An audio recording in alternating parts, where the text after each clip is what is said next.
What's good, YouTube? It's your boy, Blue Blood Sports TV, back at y'all with another one.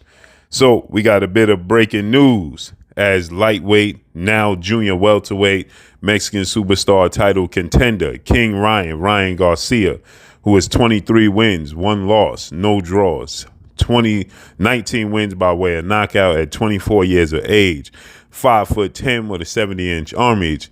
He has now decided to sign with well-renowned two-time trainer of the year, future Hall of Famer in Derrick James. And now he says it's time to start my journey to the get back into these titles at 140. If you know anything about Derrick James, or if you don't know anything about Derrick James, he trains undefeated, unified 3-belt WBA, WBC, IBF welterweight world champion superstar boxer who is widely considered by many to be top 2, if not number 1, top 5 pound for pound best fighters in the world. And Errol, the true Spence Jr., who has a record of 28 wins, no loss, no draw, 22 big wins by way of knockout. He is 33 years of age, 5'9.5" with a 72-inch arm reach.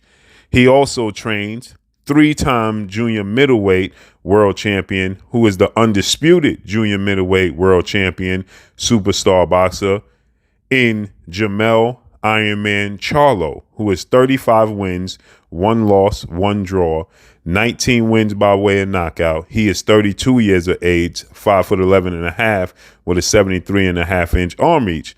Jamel Charlo has avenged both of those blemishes on his resume. He lost and was lost to Tony Harrison. He knocked Tony Harrison out in the rematch. He had a draw with Brian Castano. He knocked Brian Castano out in the rematch for undisputed. Okay. And he also trains lightweight star title contender in Frank the Ghost Martin. Okay, so Derrick James also trains Frank the Ghost Martin, who is Frank Martin is 17 wins, no losses, no draw, 12 wins by way of knockout, 28 years of age, 5'8" with a 68-inch arm reach. So Ryan Garcia, he was with 2 well-renowned trainers. He was with Eddie Reynoso, 2-time trainer of the year, future Hall of Famer. He was also with Hall of Famer, well-renowned trainer Joe Goosen, okay? And now he's going to sign with Derrick James. This is a good move as long as Ryan Garcia holds himself accountable, okay? Because Ryan Garcia hasn't held himself accountable. And I don't know if these trainers have held Ryan Garcia accountable as well. And that's where the problem lies. So Joe Goosen, he stated that partnering with Ryan Garcia is considered training with Ryan Garcia as a trainer.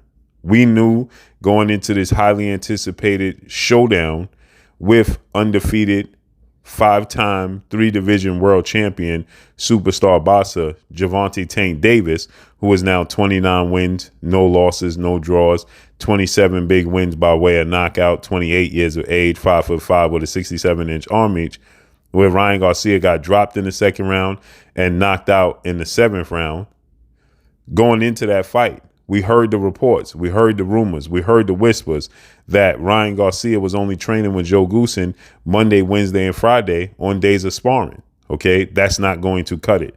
We heard when he was with Eddie Reynoso, Canelo Alvarez. Eddie Reynoso trains Canelo Alvarez, Oscar Valdez. He trained Frank Sanchez. He trained Andy Ruiz Jr.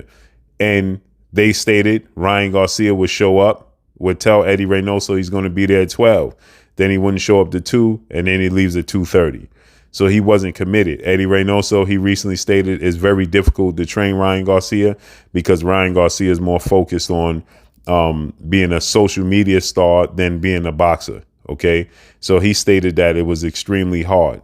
And so with that said, he has to hold himself accountable. Derrick James, Errol Spence, Frank Martin, Jamel Charlo, they're going to hold themselves accountable as well as Derrick James holding them accountable. But it takes 2 to tangle. So Derrick James can hold Ryan Garcia as accountable as he wants. But if Ryan Garcia doesn't want to hold himself accountable, right, then it won't happen, point blank and period. And so with that said, I hope Ryan Garcia, because after he lost to Gervonta Tank Davis, Ryan Garcia, his team abandoned him. Okay. Oscar De La Hoya didn't show up to the post-fight press conference. Bernard Hopkins didn't show up to the post-fight press conference. And more importantly, Joe Goosen didn't show up to the post-fight press conference. And Joe Goosen was there, the build-up for the fight. And he stated, you don't train Ryan Garcia, it's more of a partnership. He has his own philosophy, right? And as soon as Ryan Garcia lost, now Joe Goosen was at the fight. He was at the weigh-in. He was at the press conference. He was the whole build-up. But as soon as he lost, he wasn't at the post-fight press conference. He disappeared. And that's partly because Joe Goosen didn't hold Ryan Garcia accountable, and Ryan Garcia didn't hold himself accountable. That should not be the case here with Derrick James. As we see, Derrick James is going to hold Ryan Garcia accountable. He's going to hold Errol, Spence, Jamel Charlo, and Frank Martin accountable. And it's up to Ryan Garcia to hold himself accountable and be available and do what Derrick James asks him to do. Because if he don't want to do and don't follow what Derrick James is, if he not picking up what Derrick James is putting down, then it won't matter who or what trainer Ryan Garcia has, because he simply, at the end of the day, is not going to be very successful doing things his own way. You can see in the buildup for his fight with Tank Davis, when they had the media workout, Tank Davis is at the gym. Ryan Garcia is at his friend's house in the backyard. That's not going to cut it. He cannot do things his way. He has to do things the correct way. He has to do things the way of Derrick James is asking him, so that he can be successful. Because if he don't, he won't be. And that's all I got for y'all. Drop a comment in the comment section. Let me know what y'all think. Y'all already know what it is. It's your boy Blue Blood Sports TV. Hate, like, comment, and subscribe. You haven't subscribed, hit the subscribe button, hit the like button, hit the bell icon to get all the new notification. Follow me on Instagram at Blue Blood Sports TV, all one word. Y'all already know what it is. Shout out to the entire LDBC. Shout out to Black Media Row. Make sure you like and share these videos. That's all I got for y'all. Peace.